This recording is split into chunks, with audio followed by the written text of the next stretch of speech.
All right, what is the point of reading? You hear it all the time, reading is good for you, but why? What are the specific benefits that you get from reading? In this video, we're going to talk about 6 of them, so stick around.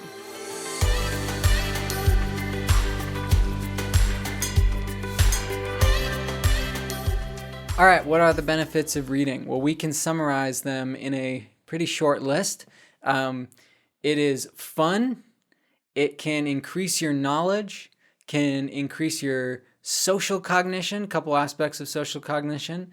It can also increase your ability as a reader. That seems like an obvious point, but we're going to come to some nuances of it later on. Next, it can possibly increase your touch sensitivity. We'll talk about that in a little while. And then finally, reading along with other forms of intellectual stimulation can increase your chances of avoiding cognitive decline. In other words, it can stave off the effects of cognitive decline at least a little bit.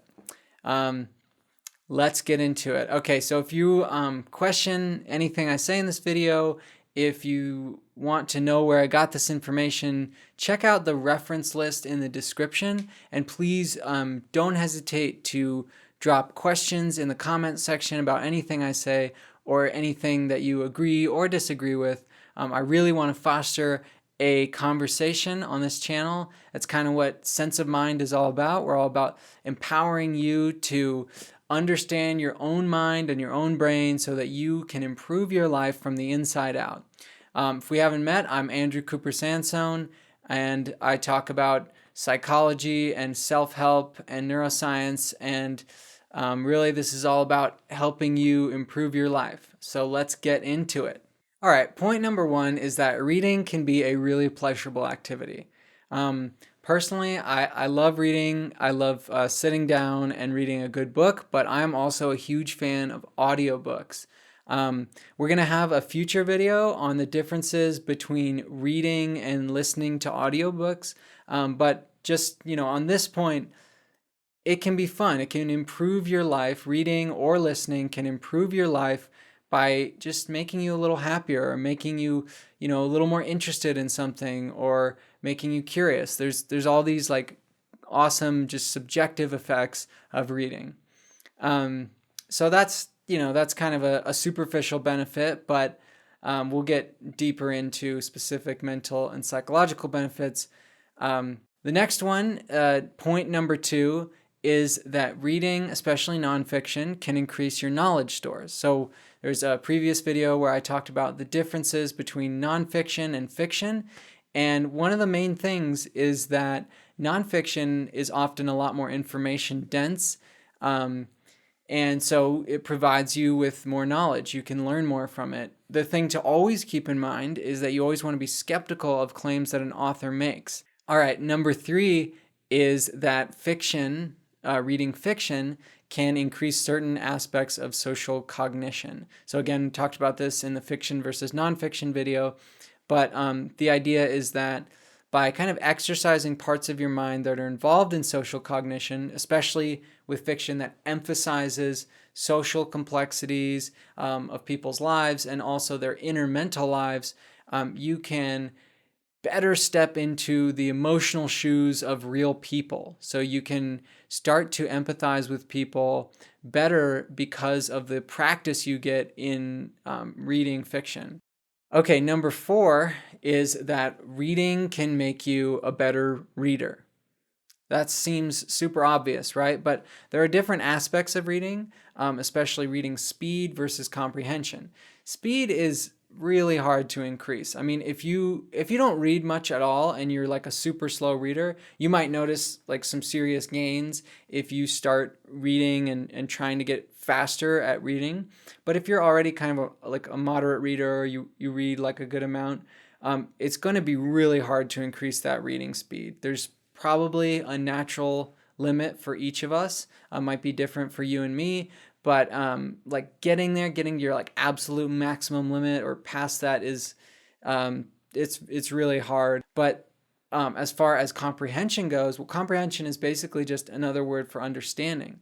So as you pick up vocabulary from reading it in context, from looking up words, as well as like conceptual information, as you come across the same concepts, the same ideas, you're going to be able to chunk that information so that you don't have to go back and figure out what it was about and like what's the definition of this word. You're able to flow more fluently reading through a sentence because you understand each word and the concepts being presented, and it just makes for, a more fluid reading experience. A personal example of this is I have an undergraduate degree in molecular biology, and when I first started that, I wanted to start working in a lab as quickly as possible. And I had, very little understanding of molecular biology. I hadn't read much outside of like my textbooks, and I went to my professor to ask if I could like join research in her lab, and she said, yes, but you have to first get up to speed with what I've already done, with what research I've already done. And so that it was me basically sitting down with these thick, dense scientific papers and just trying to work through them basically word by word because it felt like reading a foreign language. Like every few words I was looking up what's this transcription factor, what's this like immunoglobulin thing, like all these concepts that I had never come across, these vocabulary I had never seen before, and I was having to like incorporate it on the fly. But as I read more and more through that summer, I just became able to pick up one of these papers, start reading it, and really understand like 80, 90, 95% of what I was reading without that much effort.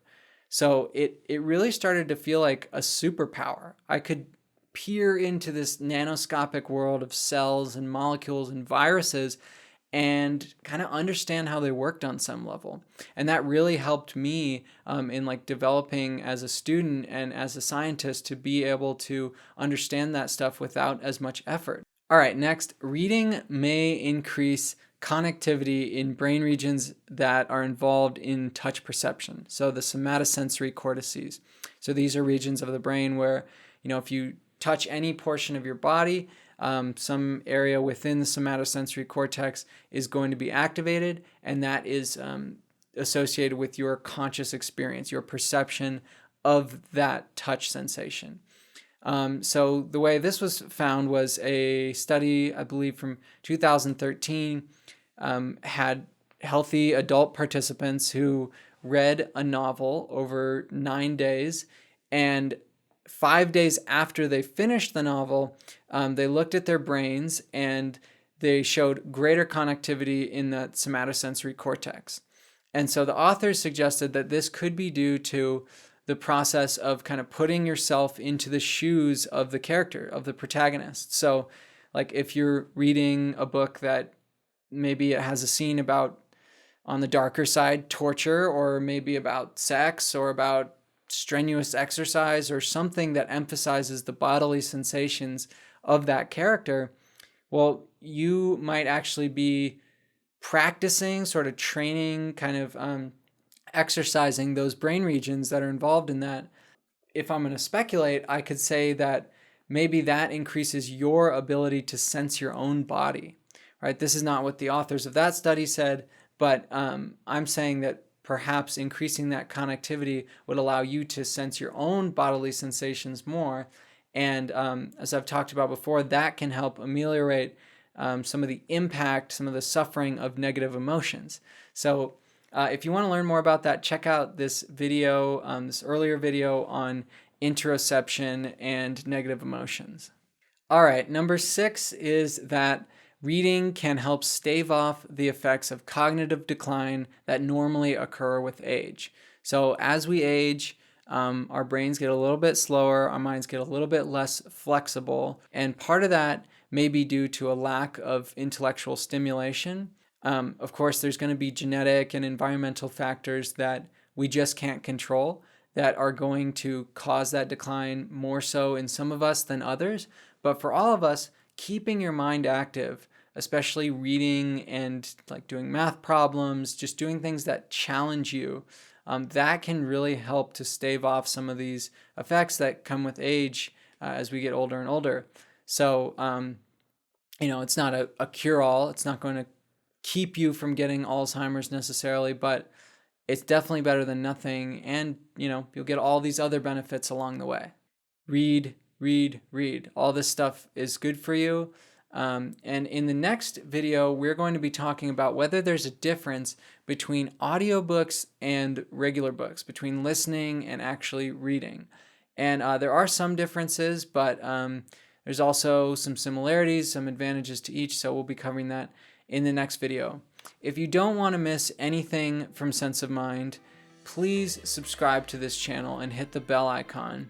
Also, give this video a like and comment any thoughts you have. Just so you know, this channel is brought to you by the Diamond Mind Foundation, and this video was written and produced by me, Andrew Cooper Sansone. Thank you so much for watching. I'll catch you next time.